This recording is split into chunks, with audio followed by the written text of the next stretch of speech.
वादळ वारा पाऊस धारा मुळीच आम्हा नाशिवे. तुफानातले दिवे आम्ही तुफानातले दिवे. हर हर महादेव भावानो, जय शिवाजी जय भवानी.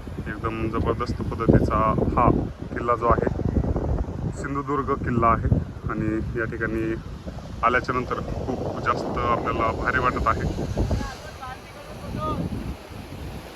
समुद्राच्या लाटा पर्यटनासोबतच आपल्या पूर्वजांनी जो पराक्रम गाजवलेला आहे त्याची साक्ष देताना आपल्याला पाहायला मिळतात.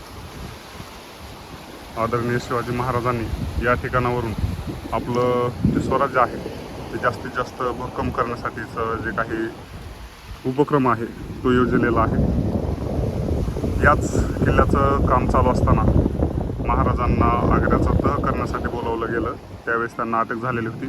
तरीही हा किल्ला बांधत असताना इथल्या मावळ्यांनी स्वतःच्या खिशातील पैसा खर्च झाला तरी बेहत्तर अशा संकल्पनेतून किल्ल्याचं काम खंड पडू दिलेलं नाही आणि फक्त 3 वर्षात हा सुंदर पद्धतीचा आपला जो सिंधुदुर्ग किल्ला आहे हा किल्ला निर्माण केलेला आहे. महाराजांनी खूप या ठिकाणी बारकाईने लक्ष देऊन 3 या किल्ल्यावर आपल्याला गोड्या पाण्याच्या विहिरी पाहायला ज्या मिळतात याच्यात वापरलेला किल्ल्याचा दगड त्या पाण्यामध्ये धुवून हा किल्ला बांधलेला आहे असं आपल्या ऐकण्यात आहे. इतिहासकारांच्या काही व्हिडिओज आहेत त्याच्यातून आपण ही गोष्ट ऐकलेली आहे. आपल्याला या किल्ल्यावर शिवाजी महाराजांचं सुंदरसं मंदिर पाहायला मिळतं.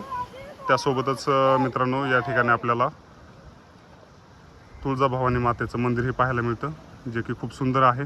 हा किल्ला मालवण या गावामध्ये आपल्याला पाहायला मिळतो जे की मालवण तालुका आहे सिंधुदुर्ग जिल्ह्यामध्ये.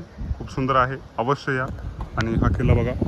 आता याच्यामध्ये मी तुम्हाला दिसतोय का बघतोय. एवढा भारी व्हिडिओ काढलाय तर मी पण दिसलो पाहिजे ना. मी बालाजी मुंडे तुमचं आपल्या या ब्लॉगमध्ये स्वागत करतो. अशा पद्धतीचे सुंदर ब्लॉग बघण्यासाठी पॅराविट बालाजी मुंडे या आपल्या यूट्यूब चॅनलला नक्कीच सबस्क्राईब करा, कारण की सगळ्या उन्हाचं मी तुमच्यासाठी अशा पद्धतीचे ब्लॉग बनवण्याचं काम करत आहे. जय भवानी जय शिवाजी.